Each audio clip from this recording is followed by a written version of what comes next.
First, I want to thank for the invitation to have the opportunity to share my thoughts about the forestry, what's going on in forestry and what I expect to happen in forestry. Then I would like to share with you, I'm very, very happy that I have the opportunity to make my contribution under the such inspiring title as Forest Encounters, because forest encounters marked my whole life, especially my professional life, because one of my grandmothers poisoned me with nature. One of my grandfathers poisoned me with love to wildlife. My father was also forester, and it was logical for me to study forestry. But I was never a typical forester. I changed some jobs in forestry, some traditional jobs in forestry, but more or less I was walking on the edge of forestry, somewhere between forestry and nature conservancy, and it's a little bit normal that I work now in nature conservancy as a forester, of course. So I prepared only a few slides because I have only a spare 20 minutes, and I apologize in advance. Maybe I will miss some words in English because I don't speak and don't use English as I used to, so I think I forgot some words, so my apologies in the beginning. Let's face a little bit our reality, the situation we are facing right now. Why? Because all those three topics affect our attitude towards nature and also towards forestry. So at the moment we are facing very unpredictable times, because those storms, those seasons are not what they used to be. We have floods in the middle of the summer. Normally they are in springtime and in autumn. Now we have disasters at the beginning of the August. It's in the middle of the summertime. We all in our minds, we all know that all those changes that are happening around us will affect our ecosystems, but we cannot predict 100% with 100% accuracy, not even close to 100% accuracy, how our ecosystems will change, but they are changing quite rapidly at the moment. The most notable sign of changes in our forestry are appearance of invasive alien species. So the field of invasive alien species is a relatively new field. It's very important from the ecological point of view, but it's also very important because invasive alien species, they are opening also some ethical questions, because invasive alien species are alive, they are living organisms. So I think in the future we will have to speak more about our attitude towards invasive alien species. Then we are facing the uncertainty. Let's say from the last few days I had some speeches with farmers, because nature conservancy measures in agriculture, and they are all quite uncertain and quite nervous because the ecosystems are changing. They are facing calamities, disasters through the year. It's very unpredictable for the crops from the beginning to the end, if they will successfully grow or not. because of the ice storms, bad weather, a lot of rain, drought, floods. So everything is changing and they are quite uncertain. So beside that human uncertainty, we are also facing fast loss of biodiversity. That's very painful. That's happening right now. And we are not doing enough to prevent that loss. So we are also facing slow social adaptations. So we are trying to keep our way of life to go on. We don't like changes in our way of life, in our expectancies towards life. So this is a question of our psychology also. And we are facing also slow mitigation measures. So climate change, we know that climate change will come for at least 2 or more decades, from the lectures from our professor and Nobel Prize winner, Professor Dr. Lučka Kafeš-Bogataj. She predicted what would happen, and we had all those informations. I know because I was present there.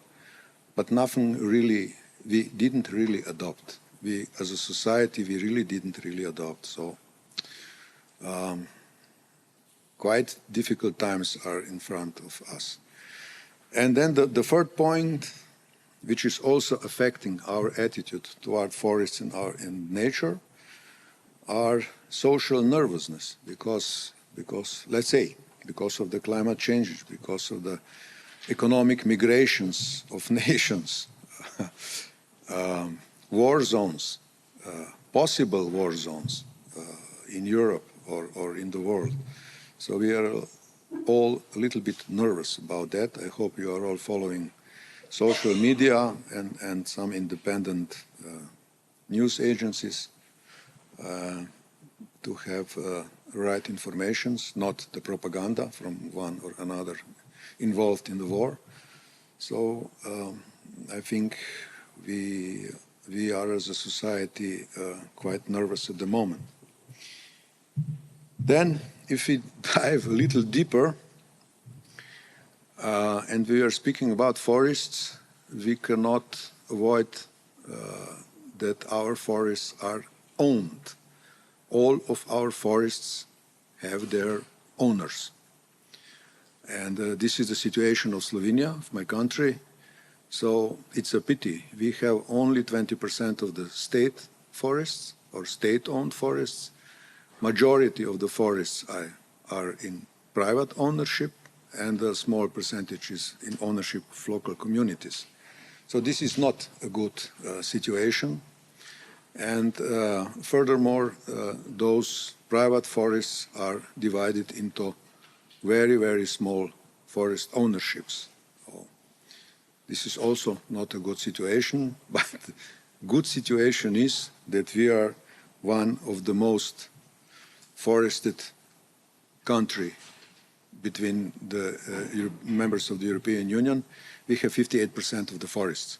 So this is very good. So late Professor Dr. Boštjan Anko, I think some of you knew him. He was my mentor on my postgraduate study, and we were also friends privately. He once mentioned that we are a forest nation. Slovenians are a forest nation, and this is not a bad connotation. We should be proud of that, because forests are good for our environment. Then another topic are interests. This is something foresters, professional foresters, are dealing every day. This is their daily job. And also in nature conservancy. So we are from day to day, we are dealing with national interests, interests of local communities, interests of private persons. This all is affecting forests, and this all is affecting also our ecosystem and our nature. So I would like to, when I was studying my postgraduate study, I also had my other mentor was from the Faculty of Social Sciences, and he explained to me that after year 2000 there will be a stronger presence because of some changes in society. There will be a stronger presence of ecocentric society. So I'm still waiting this to happen. Now we are 2023. I think we are more or less anthropocentric or egocentric, if we translate other way. Anthropocentric society, still anthropocentric society, and ecocentrism is still in the beginning. That's a pity. We should encourage ecocentrism, maybe even through this symposium, to develop further, because we will not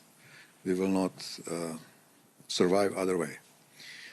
So economic interest in forestry, if we analyze it a little bit. So our forestry law is not a bad law, because it's written that we should manage our forests in nature-friendly way, in a sustainable way, and we are doing so. So, and also in our forestry law, we recognize that our forests are not, the value of our forests is not only for producing wood, but also because of social functions those forests have or do. But on the other side, we are still dealing with some, let's say, sustainable forest management models. They are necessary because if we plan our state business or our state economy, we should also have a stable economic systems in our forestry, in our forests. But that's not good, because from the ecological point of view, because we consider that at the age of 80, beech trees are old enough to be cut down, because if we have them for 90, 100, 120 years, it's not economically approved. So we will have to speak about this in the future. And the same goes for the oak forests. At the years of 130, oaks are economically grown up, and we can cut them down. But we all know that beech trees can live for hundreds of years, oak trees even longer. And we lack, our forests lack of really old growth forests. So we don't have enough really old forests, because old forests are special ecosystems for special species. So our forests, we have a lot of them, 58% of our country, but they are young forests mostly. Then I must hurry up a little bit, because 20 minutes will go fast. So at the bottom, titled that slide at the bottom, we are always faced with political interests, and those political interests in our democratic system are anthropocentric by default. So I don't want to insult anyone from the governmental level, but my experiences are that economics are always in front of nature conservancy, in front of nature. So nature resources are to be used as much as they can be. More we use them, better for state economy. And it's the same for any government. From each side that government comes, they all think more or less after the first year, they more or less think the same. Oh, this will have to change. And I'm very thankful to the European Commission, to the Ms. von der Leyen, because of the European Green Deal. So this is the first so important political act in our history on the such high political level. So this European Green Deal is a political act that must be incorporated in all policies, agriculture, forestry, fishery, spatial planning, everywhere. So this was good. Another one is state planning, state spatial planning. So I see that field as a kind of a battlefield. I didn't find a better word. Maya, sorry, Maya is not listening. She's preparing her lecture. Okay, but this is kind of a battlefield. I know because I joined discussions. Battlefield of different interests and different egos.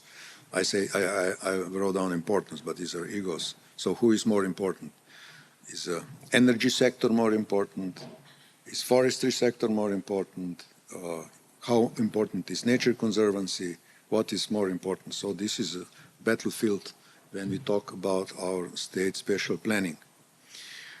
And then the third point is communication between sectors. Our democratic system always brings coalitions. And inside the coalitions, there are people from different parties. And sometimes people from one party hardly communicate from people with other party. And one party rules that ministry, let's say for agriculture, forestry, and food. And the other party rules Ministry for Natural Resources and Spatial Planning. And we have troubles. We should have natural resources under one ministry, all of them. That would be much, much better. And nature conservancy should be top directorate overall. So this is my view of the future, what will happen. And I suggested President of our government, I wrote him a proposal to do so. He listened partially. So we have now Ministry of Natural Resources. That's good. And inside that ministry, we have Directorate for Nature. That's something new, and that's also good. So as a society, we are developing. Now, what can we do? I thought let's finding some air. Now we are at the bottom. Now we should find some air to survive. I think all the arguments, all the reasons, all the proofs are on our side, are on the side of protecting and taking care about natural resources. So no need to prove that further. We have all arguments we need. Okay, about forest management plans, I can skip that. But I would like to inform you about something new, what's going on now inside the members of the European Union, is that slogan, is that transformative change for nature. So now we are preparing good practices and we publish them. We want to show what are good practices for our further development. So for nature, good practices, our action, our dealing with natural resources in the way that we take care for biotic diversity, mitigation for climate changes, and we also have some jobs, some economy behind for green jobs and so. So we would like to combine all of that. And as an example, I can mention one of our live project with the name Life to Grasslands. You can check, you can ask Uncle Google. That was also awarded live project. And this was very good example of how transformative change should act. And this is a very good way to go. I don't have much time to explain further because 20 minutes will go very fast. So European Green Deal, I already mentioned that, and I'm very happy that this European Green Deal was accepted, and it was a base for all different policies. Knowledge, very important, never enough.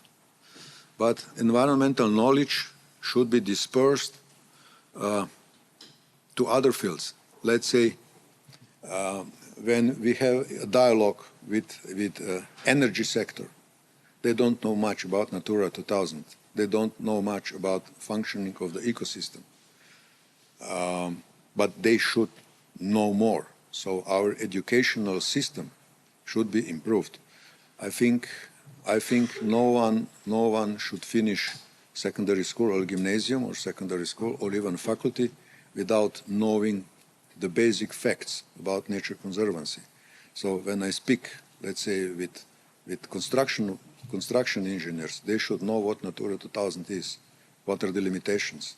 At least something they should know. Now they don't know anything. We should develop respect toward the nature. So respect is increasing because our society is recognizing more and more how important our nature is, but we are still not showing enough that respect. We should protect, of course, forests because we need them by all means. And we should manage them in a wise use way, with the respect of biotic diversity, with the respect of the social functions of the forests, and economic management should not be the prime goal. So, and as we all know, nature is in constant change and adjustment. That's never-ending story. This is how things happen in nature, Pantarei, if you wish. And that would be all for 20 minutes. Thank you for your attention. I hope I was not too long. I would like to speak more. I have a lot of experience in forest encounters, good and bad, but maybe later in discussion. So thank you.